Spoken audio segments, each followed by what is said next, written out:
think so. The Senate Committee on Natural Resources will now come to order. We've been off for a week. I missed you all. I'm so glad we're back together here. Will the Secretary please call roll? Chair Cruz Crawford, Here. Senator Scheibel, Here. Senator Pazina, Senator Hansen, Here. Senator Ellison. Great, thank you. We have a quorum. Welcome to our audience in Carson City and those joining by video conference. I'm going to do all the housekeeping. Okay, perfect. We are actually going to jump right into work session to respect Senator Pazina's time because she has a presentation, a hearing, right, in another committee. So we are going to have a work session on 6 bills, Senate Bill 6, Senate Bill 101, 106, 233, and 286. Not 36. And 36. There was missing a digit there. Okay, perfect. Remember, I'd like to remind everyone that we're not taking testimony at the work session. However, I may call on someone as necessary to answer any questions from the committee members. So we will start with Senate Bill 6. Our analyst, Jennifer Rudy, will be walking us through the work session. Ms. Rudy, you may proceed. Thank you, Chair. This is Jennifer Rudy, Committee Policy Analyst.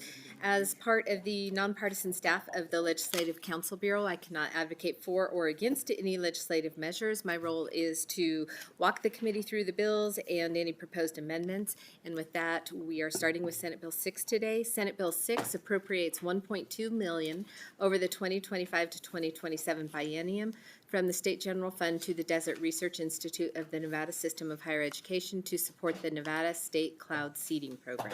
Any remaining balance of the appropriation must be reverted to the State General Fund. And there were no amendments provided. Thank you. Committee, do you have any questions? Seeing none, I will enter a motion to do pass Senate Bill 6. So moved. Second. I have a first from Senator Scheibel and a second from Senator Hansen. Is there any discussion on the motion? All those in favor say aye. Aye. Any opposed say nay. This motion carries, and I'm going to assign the floor statement to Senator Scheibel as long as she wears her cloud dress that day. Will do. We are now going to move on to Senate Bill 36. Ms. Rudy, please proceed.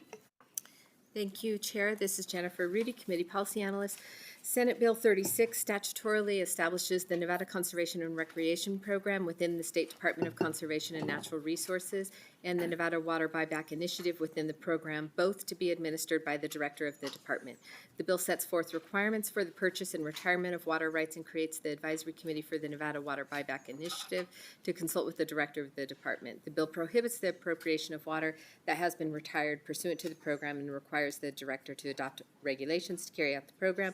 However, that is the bill as introduced. It has a 13-page amendment that was submitted subsequent to the hearing by Jeff Fontaine, the Executive Director of the Central Nevada Regional Water Authority and Humboldt River Basin Water Authority.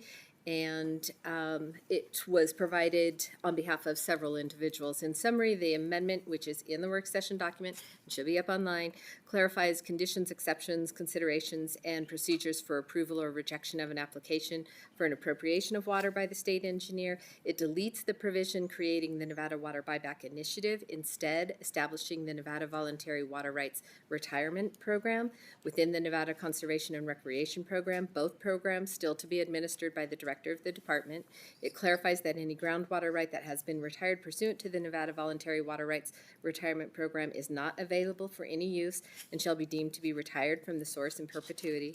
It creates the account for retiring water rights, which must be administered by the Director within the State General Fund.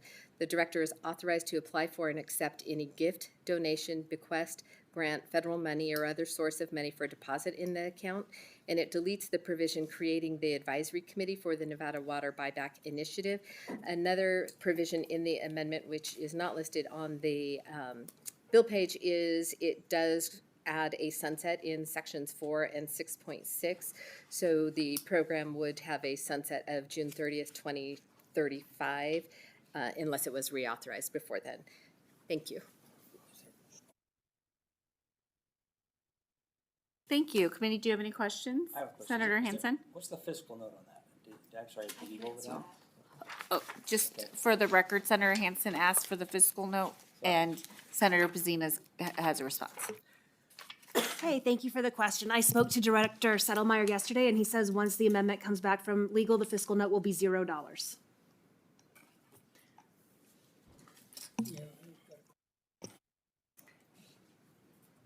Senator Ellison? Thank you, Madam Chair. I know that we're going to look at a committee that's going to be formed to do this. But one of the biggest questions I've got is how can we create a fund to allow this when we have no idea where any kind of money is going to come from? And then it's going to extend back all the way to 36. I'm going to, I tell you, I'm trying to muscle what they can do with this bill, because some places they need it, a lot of places they might not, but the biggest thing is where the money's gonna come from eventually. Thank you. Okay, perfect. Jeff, would you like to come up and discuss that? And we'll have Jeff Fontaine come up and address.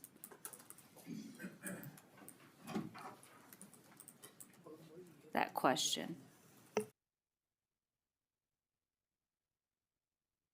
Chair Cruz Crawford, for the record, Jeff Fontaine, representing the Central Nevada Regional Water Authority and Humboldt River Basin Water Authority, and through you to Senator Ellison. So there is no appropriation request to actually fund the program, but I guess my response would be two things. The first is that we think it's important to establish the program and authorize it so that the program would be ready to go and be set up in the event that funding does become available, and potential sources of funding outside of or beyond a general fund appropriation could be perhaps federal funding, could be donations, could be charitable trusts, those kinds of things. And so there are other funding mechanisms that could potentially help with this program. In addition, the way it's set up in this particular bill, SB 36, is it's also tied to the state drinking water grant program, which already is has been set up for some time and is funded. And so it makes it an eligible expense under that program. It's competitive, and it's primarily for funding improvements to small public water systems in the state, and there's some other items that are eligible under that program, but this would make water rights retirement under the program established under SB 36 eligible for that funding as well. Senator Hanson? Thanks, Madam Chair. Now, right now, we just went through a program where we were using state dollars to buy, I think they're mainly state dollars, to buy junior water rights. That was all administered under Department of Conservation and Natural Resources, right? They did, because the one about this bill is kind of a little confusing. You already had that existing program under a state agency. Now we're going to create a separate standalone committee, and when that committee is created, what do you envision that the role of in this case, Director Settlemeyer, the boss of Department of Conservation and Natural, what is his role in this standalone agency? Thank you for the question, Senator Hanson. Again, for the record, Jeff Fontaine. Well, the funding that was used in the interim for the sort of pilot program, if you will, that was appropriate. Those are ARPA dollars appropriated by the Interim Finance Committee back in 2023, October in 2023, for the express purpose. So it was part of the $100 million Nevada Water Conservation Infrastructure Initiative. Of the $100 million, the department, along with various stakeholders in an advisory role, wanted to, have this program to retire water rights in the interim and set aside $25 million for that purpose. So that was ARPA dollars, that was the interim, that was sort of a pilot study. The intent of SB 36 is to build on really, quite frankly, I think success of that program going forward and make it a permanent program in the department. In this amendment, it does delete the requirement for that committee to be established. And so this would be up to the Department of Conservation and Natural Resources to manage the program and not have that advisory committee established. Okay, my apologies, I haven't read that amendment, obviously. If that's the case, I'm fine with that then. I was a little nervous about having kind of a split way of running it. One, the Department of Conservation, and then this advisory, possible standalone, almost an independent agency. So, thank you, Madam Chair. Thank you. Okay, seeing no more questions, I'll enter. Well, John has. John, you only get one question per work session. April Fools, go ahead. I'm wearing my pickle. Don't show us Sir. your pickle, John. So that gives me two. Please proceed. Jeff, I thought we always, this board or all these boards has tried to get the money in before you created a committee. Because how do you do expenditures if you don't have some kind of funds? That's my biggest fear here. Do I have a problem with going out and purchase some of these places that are over allocated? Not a bit, but I do have a problem with creating a committee and then hoping to God we can find the money.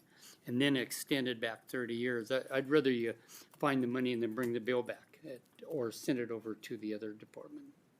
So until I can get them answers, I'm gonna be a no. Okay. Yeah, you can answer that if you want it. Thank you for the question, Senator Ellison. Again, for the record, Jeff Fontaine. So I think that, well, first of all, there will not be a committee. That is part of the amendment to delete that requirement for a committee. I think the way to answer that, the best way to answer that is we want to be in a position so that if and when funding does become available, we can utilize it for this program.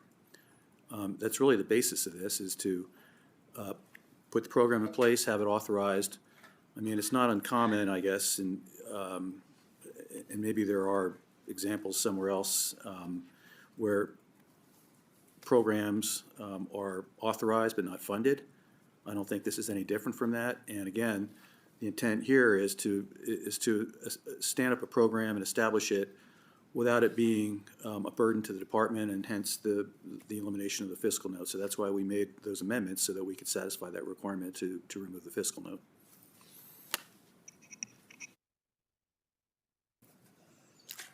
Okay, seeing no more questions, I'll entertain a motion to amend and do pass Senate Bill 36. So moved. And we have Senator Pazina. Yeah, do I have a second? Second. And Senator Scheibel. Any discussion on the motion? All those in favor say aye. Aye. All those opposed say nay. Madam Chair, I should say that is as amended, correct? Correct. So it said amend and do pass. Okay. Yes. Okay, perfect. Motion carries. I'll assign the floor statement to Senator Pazina.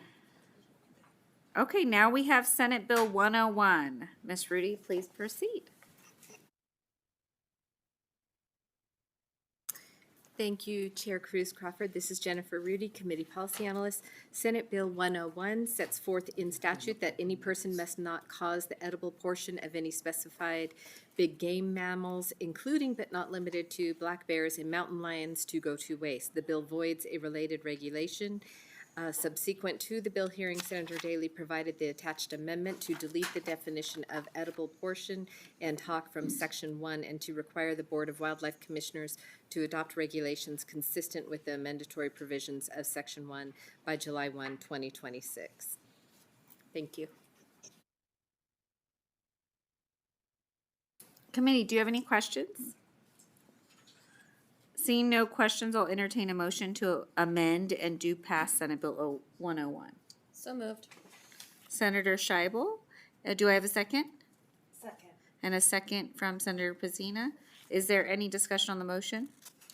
Yes, Madam Chair. Yes, go ahead. Senator Yeah, Hanson. I'm definitely strongly opposed to Senate Bill 101. This is a big break. We've never basically made it mandatory that we eat predatory animals. It's, we don't eat felines, we don't eat canines. People can if they choose, but in this case, what we're doing is we're essentially placing the meat of a mountain lion on the same par as we would an elk or a deer or a bighorn sheep. And that's a big break with tradition. I'm not sure how the Wildlife Commission will handle it, but currently there is a wanton waste provision.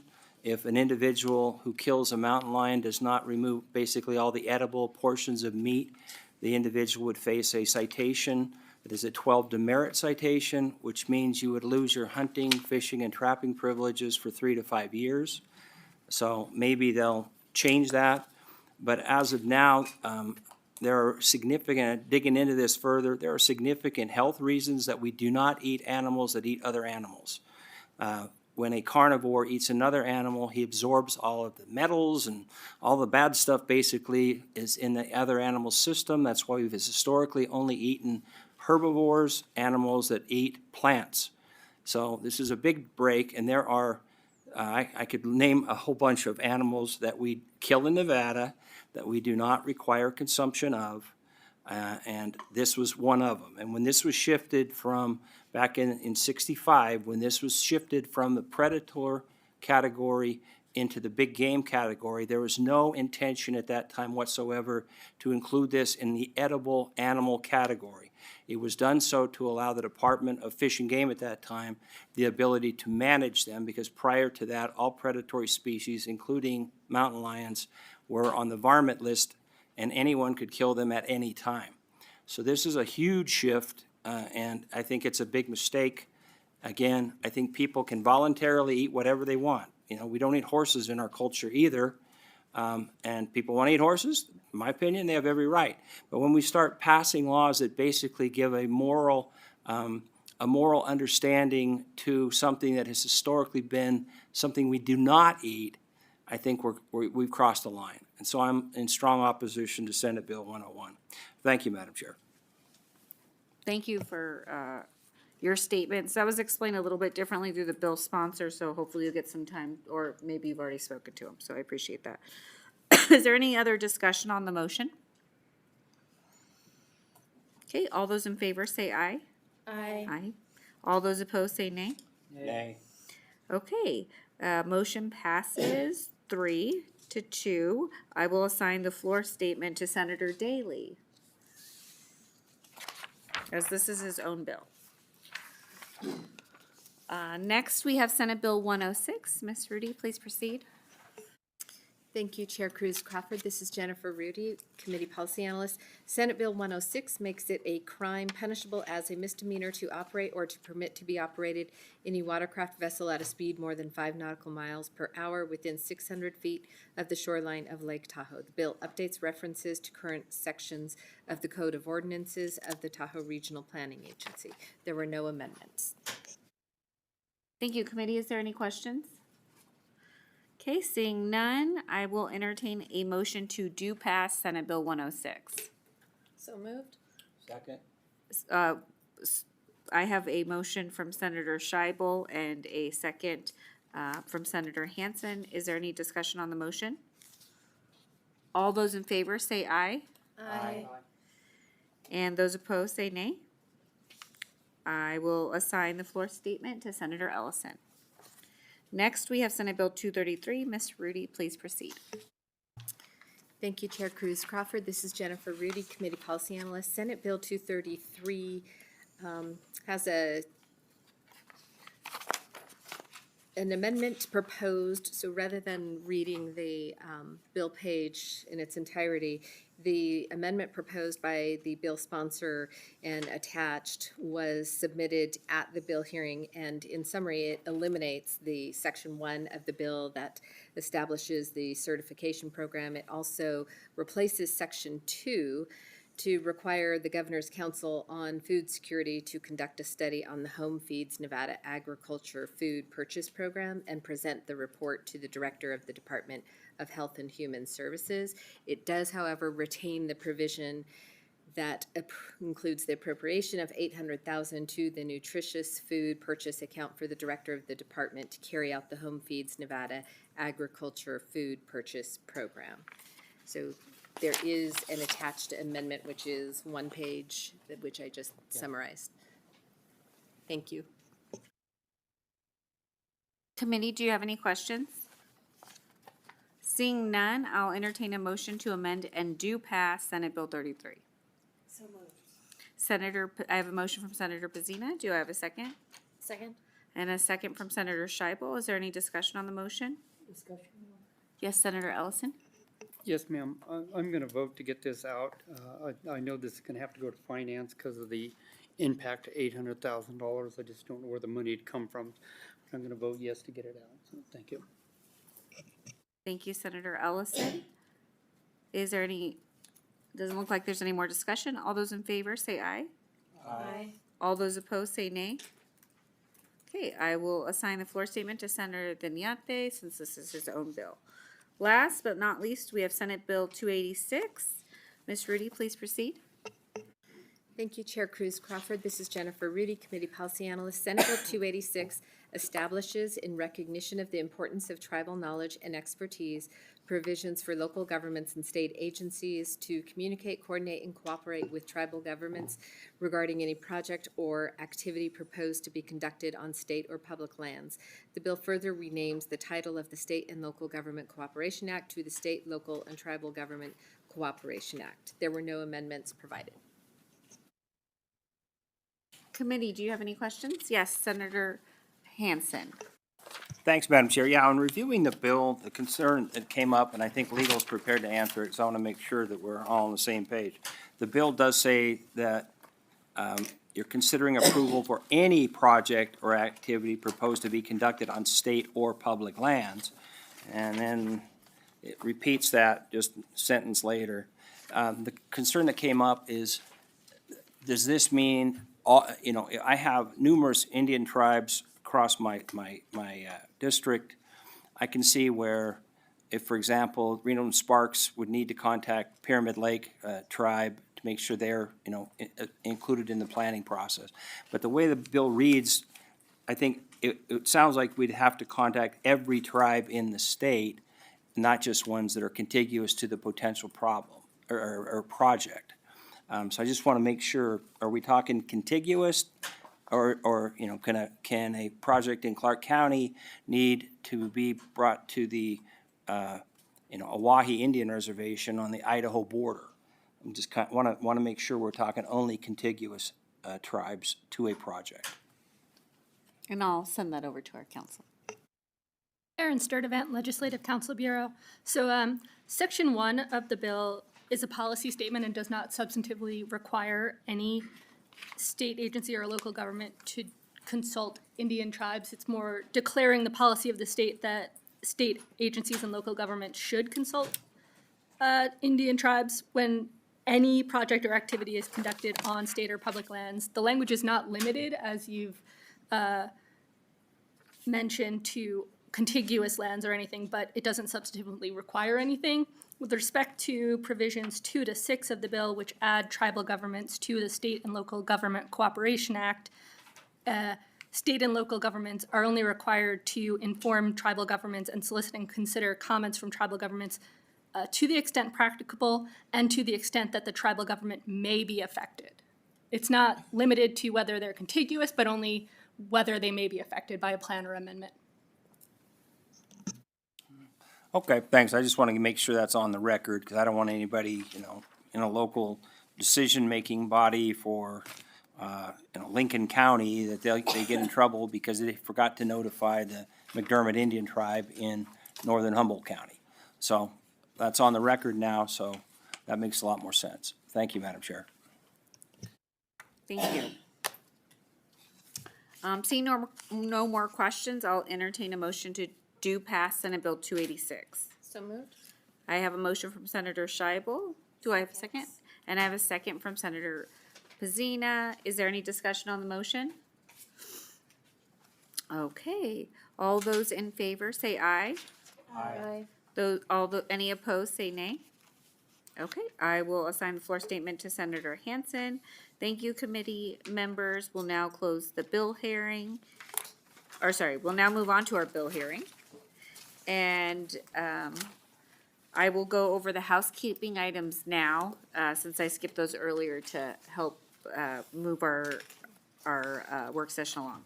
Remember, when you're testifying, please turn your microphones on to speak and off to listen. We have listeners and viewers online, and this will be available on the legislator's website following the meeting.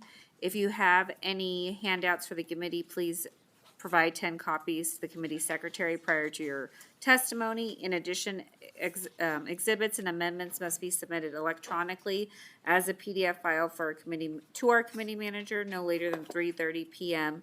on the business day before the meeting. Committee information is available on Nellis, which can be accessed through the legislature's website. You may also watch our meeting through Nellis or on the legislature's YouTube channel. We ask that public comments be kept to 2 minutes. Written public comments may be submitted before, during, or up to 24 hours preceding the adjournment of the meeting. Members of the public may provide testimony on a bill either in person or by telephone. And finally, please mute your electronic devices, especially your cell phones, during the meeting. Okay, I will now open the hearing on, where am I? What bill are we hearing first?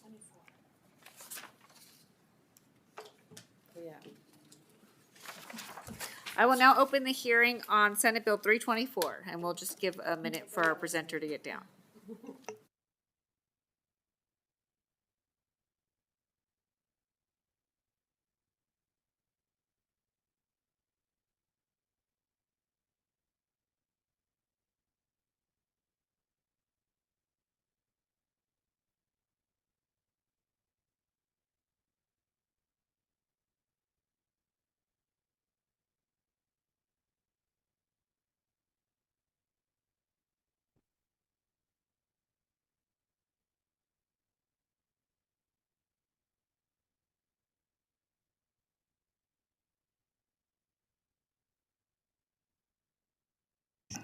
Good afternoon. My name is Melanie Scheibel. I'm State Senator for District 9 for the record.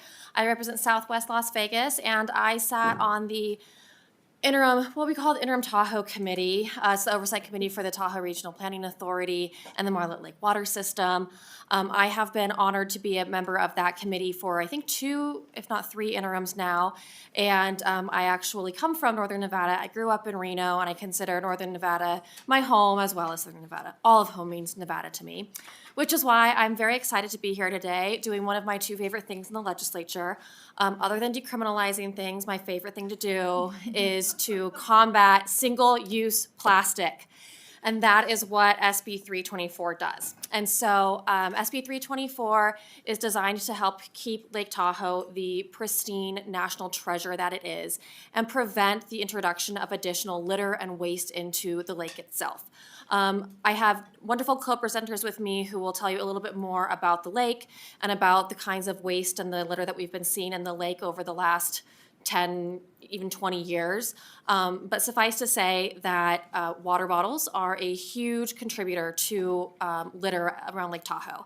And being unable to combat litter in other ways, having unsuccessfully brought a bottle deposit bill before this committee in the past, having unsuccessfully worked throughout the state to try to coordinate our recycling better, to try to sell our recyclables to other countries that are no longer taking them. It seems that it's now time to focus on the root of the problem and decrease the available supply of single-use plastics to prevent their introduction into the stream of commerce, if you will. And so with that, I will turn it over to my co-presenters to tell you a little bit more about SB 324 and our goal here to stop the sale of single-use plastic water bottles in the Lake Tahoe region. Thank you so much, Vice Chair Scheibel, Committee Chair Cruz Crawford, and committee members. My name is Noah Banayan, that's B-A-N-A-Y-A-N, and I serve as the Government Affairs Manager at the League to Save Lake Tahoe, often referred to by our mission, Keep Tahoe Blue. Thank you for the opportunity to present on Senator Scheibel's bill, SB 324. This bill would limit the sale of single-use plastic water bottles only at Lake Tahoe, bringing the basin together to protect the lake from this common plastic pollution. The League was founded in 1957 to address the impacts from development and visitation that were causing our lake's famed clarity to decline. We are the oldest and largest environmental organization at the lake. As part of our campaign to combat pollution at Lake Tahoe, we organize and host beach cleanups and community cleanups throughout the year to prevent litter and other pollutants from reaching Lake Tahoe. These cleanups, along with proactive policies to limit the availability of pollutants near the lake and partnerships with local businesses, will keep our beaches, trails, and parks clean and free of litter for locals and visitors to enjoy now and into the future. We have been hosting and organizing litter cleanups for nearly 15 years. During just 2023 and 2024, Keep Tahoe Blue volunteers conducted 417 cleanups on the Nevada side of the lake. Over those 2 years and 400 cleanups, volunteers removed more than 2,000 plastic water bottles, plus another 4,000 plastic bottle caps. Not to mention more than 17,000 miscellaneous pieces of plastic that very likely could have come from the degradation of those bottles over time. Put together, plastic bottles and bottle caps accounted for more litter items than plastic food wrappers, or more than all metal cans, pull tabs, and bottle caps combined. Based on our plastic findings during beach cleanups alone, it's clear that we need to do something to limit the number of plastic bottles and particles making their way into the lake, our beaches, and other popular outdoor recreation sites. SB 324 offers a critical step in the right direction by limiting the sale of single-use plastic water bottles in the immediate vicinity of Lake Tahoe. Specifically, SB 324 would allow the state to ban the sale of single-use plastic water bottles within the Lake Tahoe watershed by enabling the Attorney General to enforce this prohibition. We know this policy can work for a few reasons. There are ample alternatives for providing drinking water. Tahoe tap water is world-renowned and award-winning for its quality and taste. Many people drink bottled water because they believe it to be of a higher quality, cleaner, and better tasting, but that perception is not necessarily accurate in Tahoe. Bottled water also costs the consumer 1,000 times more than tap water. Additionally, Nevada businesses will still be able to sell canned and boxed water under SB 324. Plastic alternatives are readily available everywhere businesses currently source plastic water bottles. We know this works because it's already required right over the border in South Lake Tahoe, California. The city of South Lake Tahoe adopted an ordinance in 2022 to include a ban on single-use plastic water bottles of less than 1 gallon from being sold within city limits and with an exemption for emergencies. The policy was fully implemented on Earth Day, April 22nd of 2024. This past summer, the League to Save Lake Tahoe conducted an audit of local businesses to assess compliance and any obstacles to it, and our audit showed 84% of businesses in compliance with the ban, which we presented to City Council alongside recommendations for education on the policy to the local business community. A number of businesses on the Nevada side of Lake Tahoe are already taking proactive measures to reduce their plastic waste stream because they know that a healthy blue lake is better for business in the long term. Alibi Ale Works in Incline Village, the new Tahoe Blue Event Center and Edgewood Resort in State Line, and Heavenly Mountain Resort Spaces in Nevada, to name a few, are leading the charge by choosing to not sell single-use plastic water bottles already and instead supply aluminum and cardboard options in addition to refill stations for personal bottles. We look forward to answering any questions you might have about this bill and potential implementation in Lake Tahoe, and thank you so much for your consideration. Great. Is there any questions from the committee? He's here to be the expert. Yes. Thank you, Chair. Melanie Scheibel again for the record, Senate District 9. I just wanted to clarify that the amendment that you've received, I think it has my name on the top of it, but in case it doesn't, that is friendly. We realized after drafting that the Attorney General can enforce these regulations, but normally doesn't, and that the Health District is actually better set up to enforce regulations regarding the sale of single-use plastic bottles. And so with a couple of stakeholders, we came up with this amendment just to change the enforcement mechanism and set forth the fine schedule. So that amendment is friendly. We have Senator Ellison and Senator Hansen with a question. And Senator Pazina, in that order. Thank you. Actually, would you mind if we can do Senator Ellison, then we can do Pazina, because she might have to leave. Okay. Sure. Thank you. I got a couple questions. Did you say that California's already implemented this program?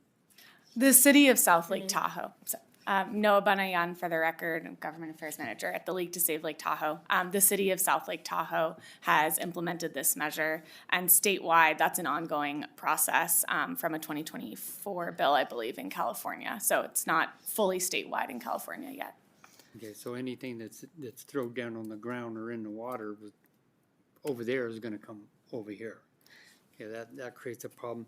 And then the other thing is, what about little kids with little bottles? You know, they got littler hands and they gotta have littler bottles and they got the little bitty one. So that would include them also, right? Yes, this would include bottles of that size.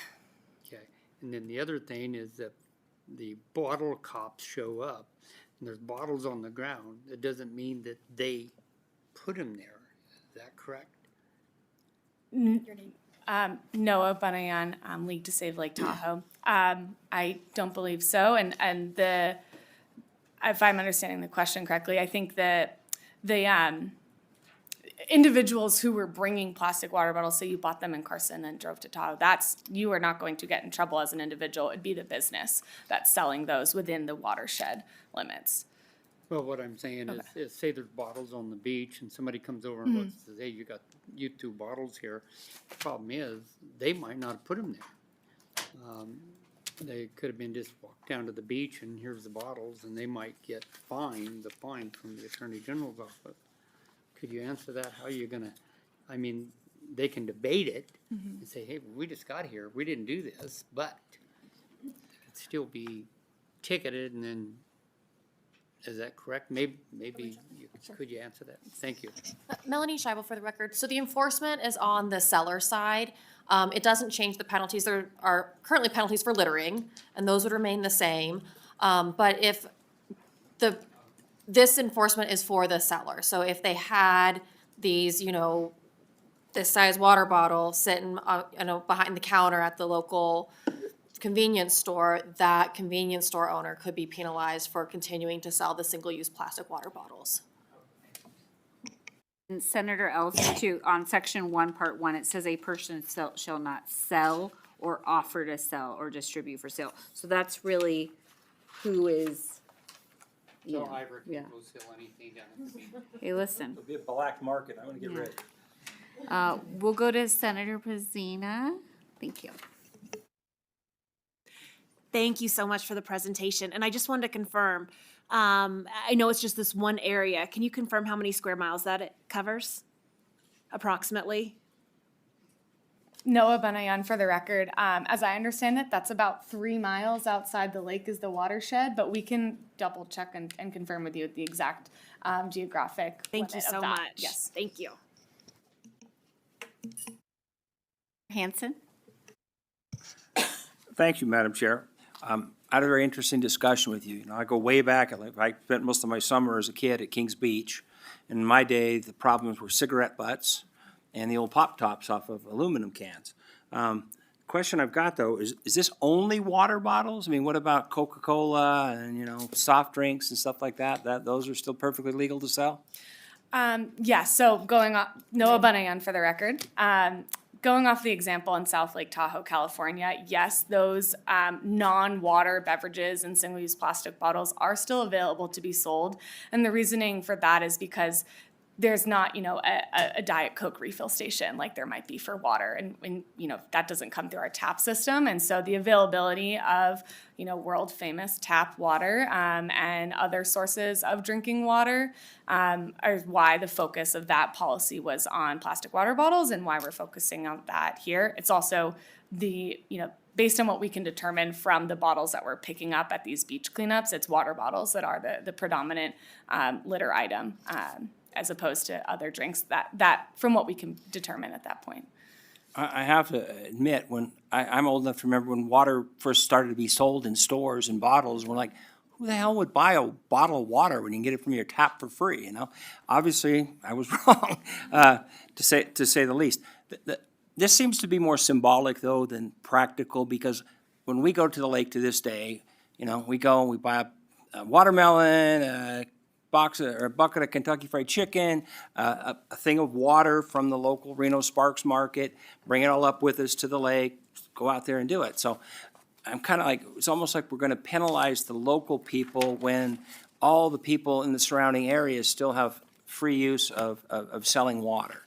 So I'm just kind of wondering, it just, and then if, for the health department, I understand if you're going to go to the local guy, but it's like, to me, if I'm the local one selling Coke and 7-Up, and can they still sell the aluminum cans of water? Those are still perfectly legal, right? So, I mean, it's kind of confusing as to, if it's all plastics, I got it, but just to limit it to waters is just, I don't know, it seems to create kind of an enforcement issue, and that's why I'm saying, is this really intended to kind of be symbolic rather than really crack down on water bottles? Because my water bottles, if we left them at the lake, which we don't, they would have been purchased in the Reno Sparks Market.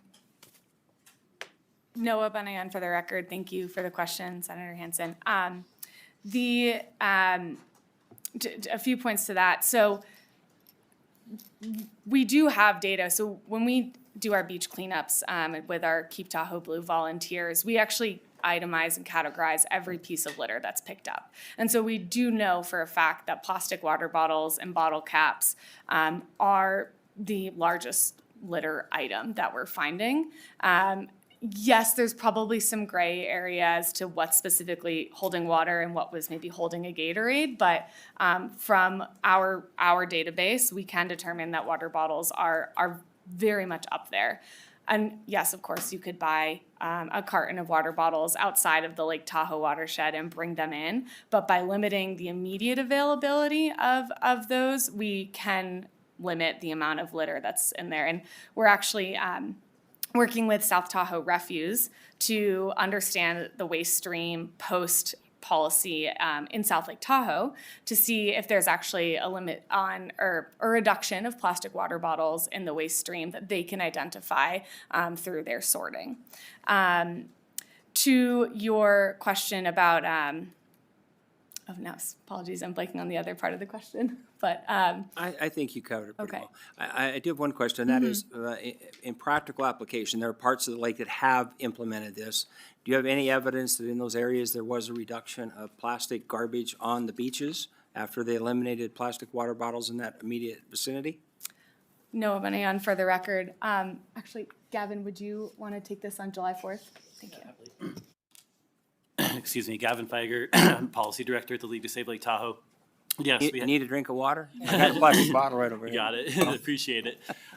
Yes, we have seen a reduction in plastic water bottles in the city of South Lake Tahoe. 4th of July is one of the best times to collect data. You guys have probably been, 1 million people up there almost. And we saw a 50% reduction at one of the more popular beaches on 4th of July. And then over the course of the summer of 2024 into the fall, which is what we have data for right now, we don't do many litter pickups over the winter. We saw I believe a 25% reduction on the South Shore, between Camp Richardson and State Line, Nevada. So basically the South Shore that's encompassed by the city of South Lake Tahoe. We actually went out and looked at garbage cans, and we saw fewer water bottles in garbage cans or recycle cans. The ones we saw were largely Kirkland brand. So we know that they are coming from off the hill. Yeah, so we very much saw Costco then, right? Yeah, it's Costco, Okay. yeah. So very much saw a reduction in bottles on the beaches, and specifically those that were purchased locally. And that's one of the main reasons that we've tried to expand this into Nevada, and we've already had some voluntary actions in Nevada from the casinos in Edgewood around State Line, because we are seeing a difference. Oh, well, good. If it works, then, you know, that's a big plus. Though I have to laugh, it must be at 417 operations of cleaning up beaches, and every single thing had to be categorized. It must be tough to be your, like your litter cleanup crew. Like, okay, oh, nuts, I lost my count. How many was that? 27 cigarette butts, or whatever. All right, thank you, Madam Chair. Thank you. Yeah, I saw 4,000 caps and I was like, I wonder how they're getting that number. I thought you were like calculating and doing a mathematical equation. And no, you're really counting. So I appreciate that. I was looking into this and I read that it takes about 450 years for a plastic water bottle to decompose, I guess. So just, I think, I'm always trying to be mindful of, okay, is this convenience of this bottled water worth 13 generations from now to quench my thirst? So I appreciate this. Have you engaged the local businesses and what are their thoughts on this? Noah Benayan for the record. Thank you for the question, Senator Cruz Crawford. Yes, we have, and you'll see on the record that there were a number of letters submitted from local businesses on the Nevada side of Lake Tahoe, including the Tahoe Chamber. So we do have a lot of local support, and we're still conducting outreach to our business partners on the Nevada side of the lake. Many of them also own and operate businesses on both sides, and so they're aware of this policy on the California side and in South Lake Tahoe.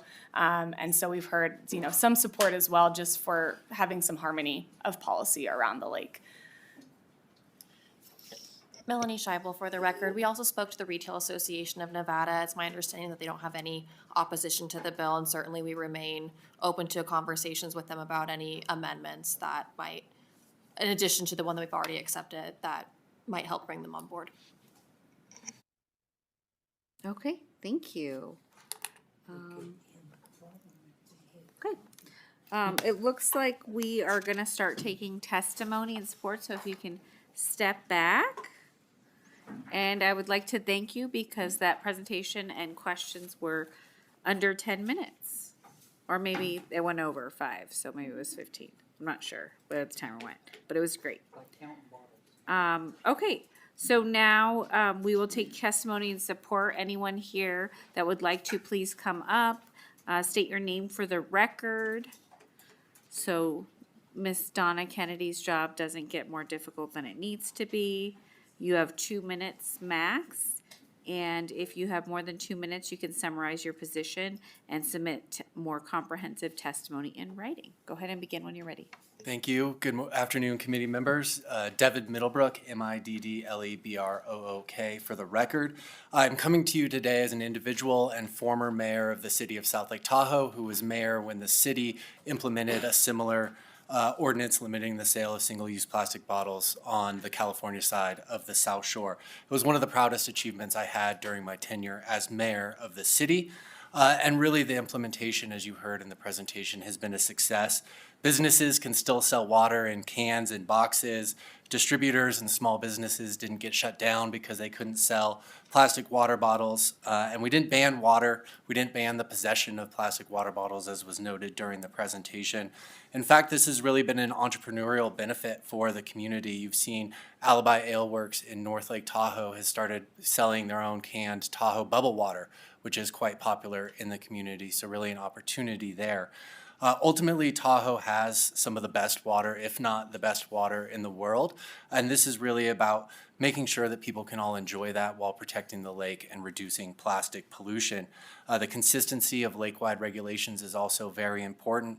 And to Senator Hansen, your question about it being a symbolic action, I think, while it isn't just purely symbolic, I think there is a lot to be said about the culture of Tahoe and what we do at Tahoe and want all of the visitors to act like a local. And being like a local is drinking water out of the tap and in a reusable water bottle or a can or a box. So the symbolic part of that shouldn't be necessarily underplayed. It really does help spread our culture of taking care and keeping Tahoe blue. But commenting today as former mayor in support of this bill. Thank you. Good afternoon. My name is Tristan St. Denis. That's TRYSTINST.DENIS. I am the Policy Associate with the Nevada Conservation League. We are here in strong support of this bill, as we know that single-use plastic bottles are one of the most common items found littered across Lake Tahoe's beaches, trails, and parks. Plastic bottles can break down in the environment, but they do not biodegrade, leading to microplastic pollution in the lake and surrounding areas. So for this reason, we strongly urge your support of the bill. Thank you.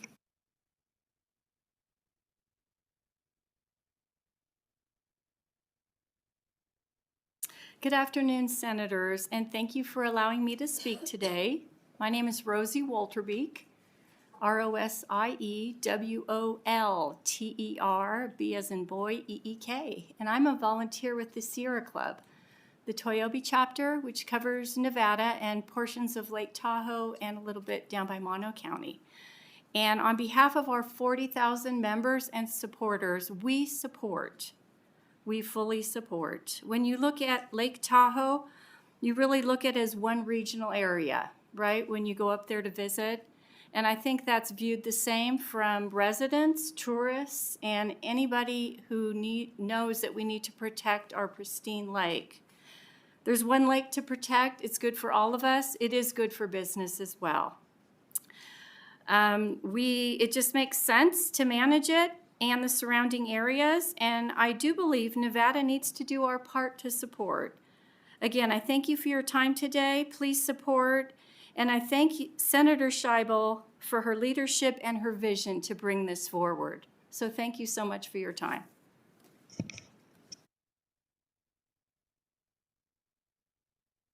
Good afternoon, Madam Chair and the members of the committee. For the record, my name is Jeffrey Roulard, Geoffrey, Roulard. I am a legislative intern for Row Law Group testifying in support of SB 324 on behalf of Travel North Tahoe, Nevada, the Visitor Bureau for Incline Village and Crystal Bay.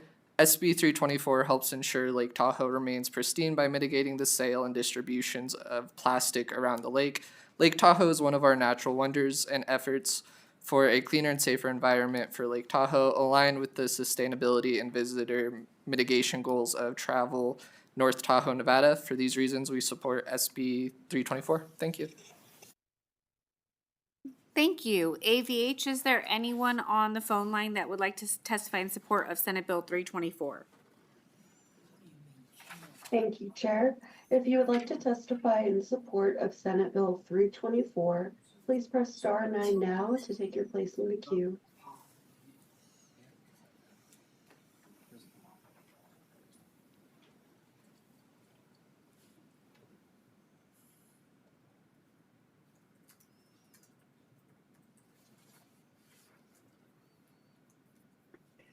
Good afternoon. My name is Toby Tyler, Tobittyler. I'm a 23-year resident of Tahoe, and I urge you to vote yes on Senate Bill 324. In 2023, a study in Nature showed Lake Tahoe levels of microplastics higher than the ocean gyres, areas where ocean currents notoriously accumulate plastic waste. Lake Tahoe was also shown to have the third highest levels of all lakes sampled in the study. The main sources of plastics in Tahoe boil down to Lake Tahoe having a people problem. Too much litter is discarded into the lake. With over 20 million visitors to Lake Tahoe every year, this problem is not going away unless we start banning single-use plastic and styrofoam. I wrote an opinion piece for Earth Day last year that was published on the Reno Gazette-Journal titled, "It's Time to Act on Microplastics in Lake Tahoe. Ban certain plastics." I have urged the Tahoe Regional Planning Agency to institute a ban, but they have failed to act. On the human health side of this problem is the fact that most of, if not all, of the people on the Nevada side of the lake get their drinking water directly out of the lake with no filtration provided because of the supposedly pristine waters of Lake Tahoe. Studies have recently shown alarming levels of microplastics in people's arteries and brains. And people with microplastics and plaque clogging their arteries were far more likely to have heart attacks and strokes than people with plastic-free plaque. I have told everyone I know to obtain carbon filters before drinking Tahoe tap water. Although this ban, in my opinion, does not go far enough to protect Lake Tahoe because people can still pop down to Costco and pick up a case of water bottles, it is a good start. Please pass the bill. Thank you.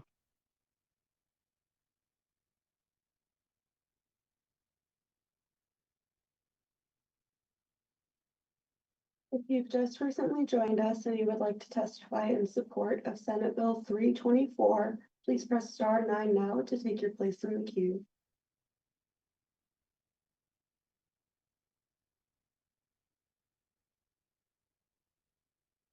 Chair, the public line is open and working. There are no further callers at this time. Thank you, AVH. We'll now take opposition testimony here in Carson for Senate Bill 324.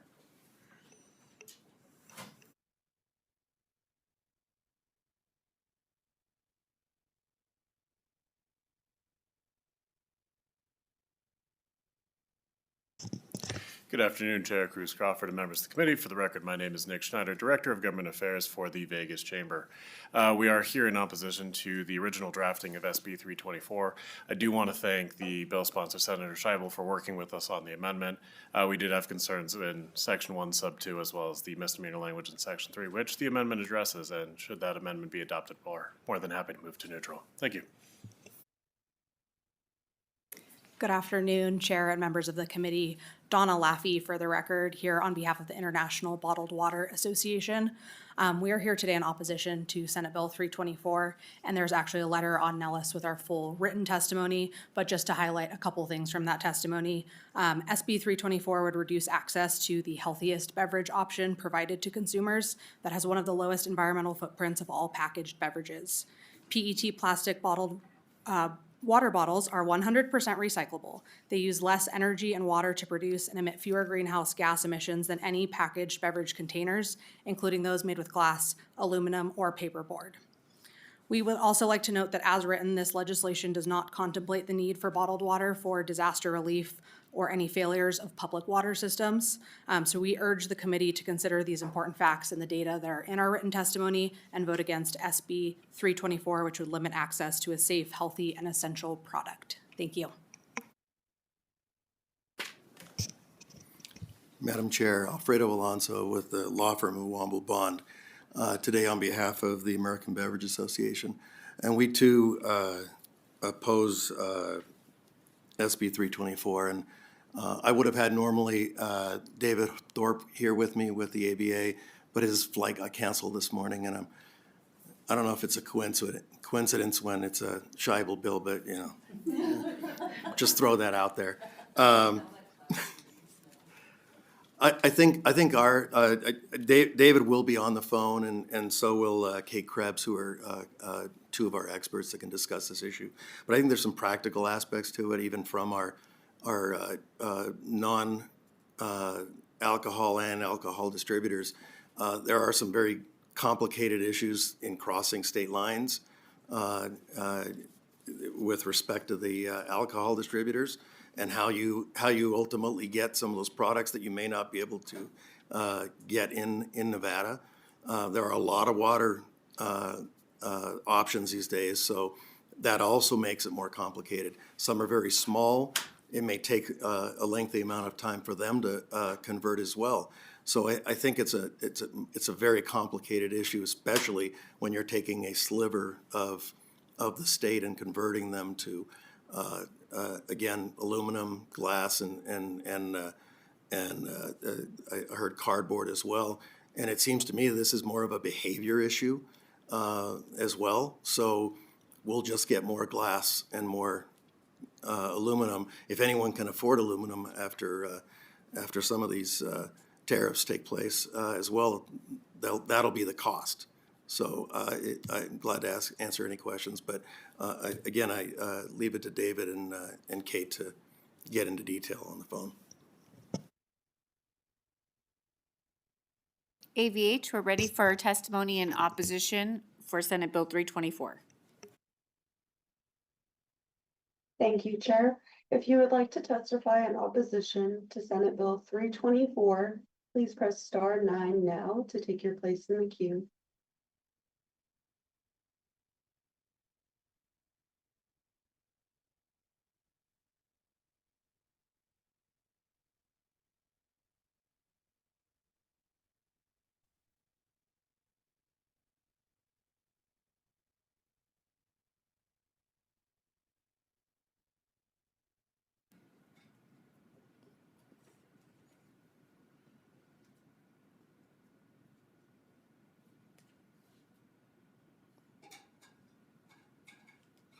Caller with the last 3 digits ending in 774, please press *6 to unmute yourself, and you may begin.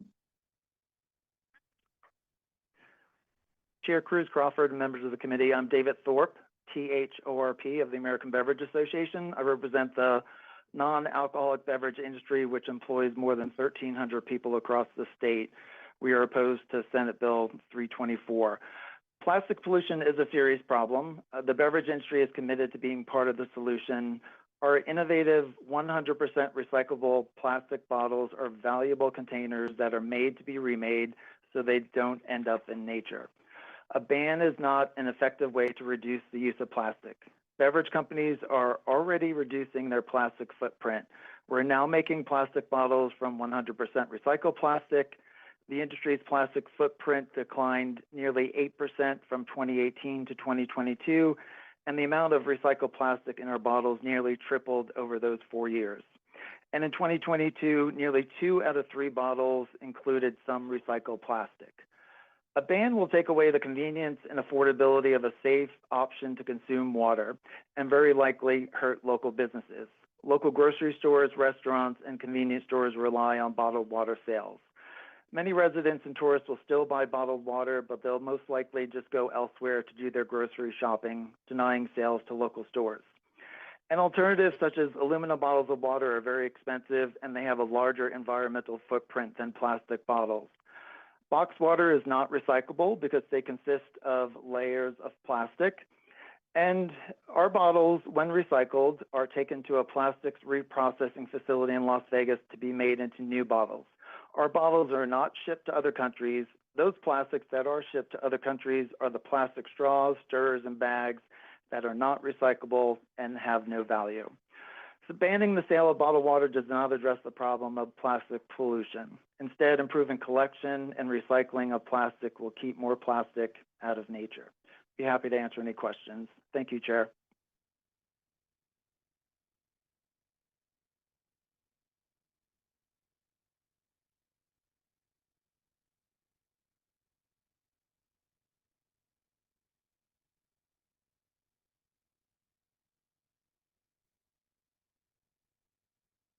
Good afternoon, Chair Cruz Crawford and members of the Natural Resources Committee.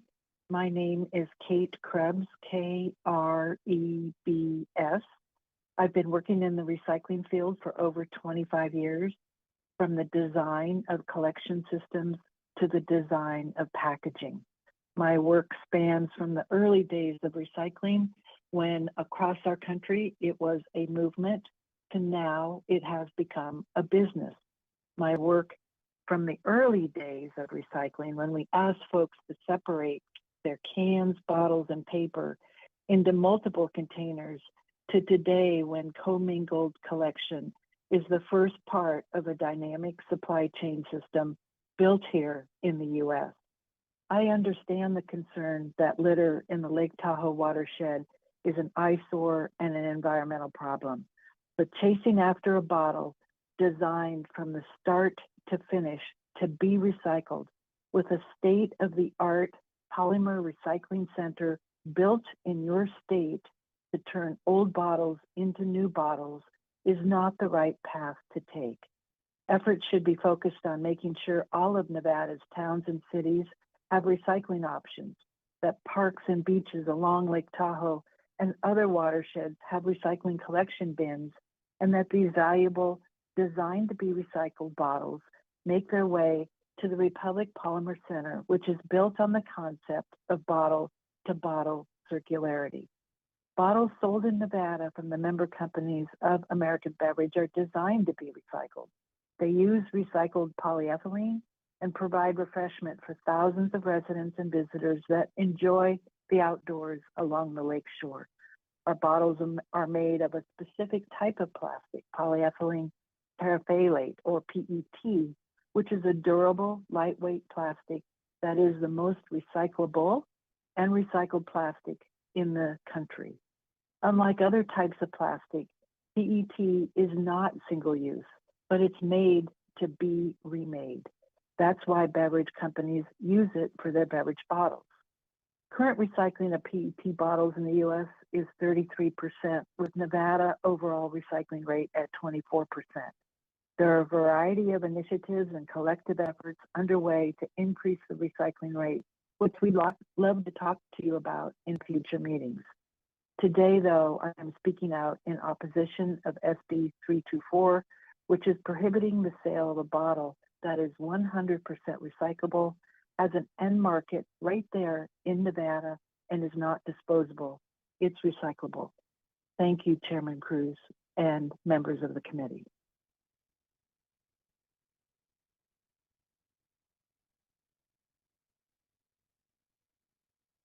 Chair, the public line is open and working. However, there are no further callers at this time.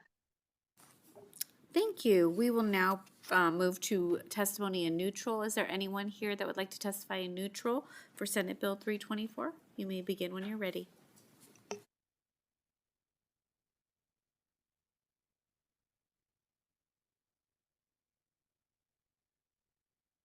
Sorry, what do I push? Is it on? Oh. Chair Cruz Crawford, members of the committee, for the record, I'm Michael Alonso here on behalf of Caesars Entertainment, which owns Harvey's and the Harrah's Resorts up at State Line. And we're here in neutral on the bill with the amendment. We want to thank Senator Scheibel for bringing the bill and for working with us on the amendment, and we agree with it. We have to do everything we can to try to make and keep Lake Tahoe beautiful and blue. Thank you very much. Thank you. AVH, is there anyone on the line that would like to testify in neutral? If you would like to testify in neutral to Senate Bill 324, please press *9 now to take your place in the queue.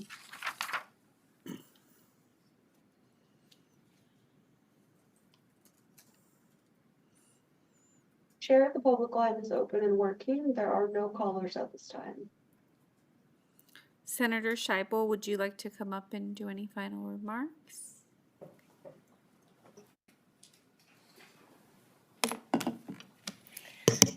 Thank you, Chair. Melanie Scheibel for the record, Senate District 9. Recycling is great when we can get people to participate in recycling. And, you know, maybe if we provided them an incentive like a deposit that they got back when they returned the bottles, we would be able to increase recycling rates at the lake. And I would absolutely support that amendment to the bill. But we already know that's not feasible. And so I think that we have data that shows that prohibiting the sale at the point of sale closest to the lake has been effective in reducing the amount of plastic water bottle waste and litter that accumulates within the lake and around the lake. And so we should follow the data, and we should do here what's been successful in other places. And so I do still remain open to conversations. I don't know that I'll ever get the Bottled Water Association on board, but I will always remain open to conversations about amendments that we could make to bring more people on board and make this a truly bipartisan and what's the word I'm looking for? Not unanimous, but a coalition. Bring a coalition together to support this. So thank you. Thank you. And with that, I'll now close the hearing on Senate Bill 324. Our final business is public comment. Is there anyone here that would like to provide public comment? Consensus, that's the word. Consensus. For the record, Melanie Scheibel, closing statements, wants the word consensus instead of coalition. You're just making Donna's job harder here. Okay. AVH, is there anyone that would like to provide public comment on the line? Thank you, Chair. If you would like to provide public comment, please press *9 now to take your place in the queue.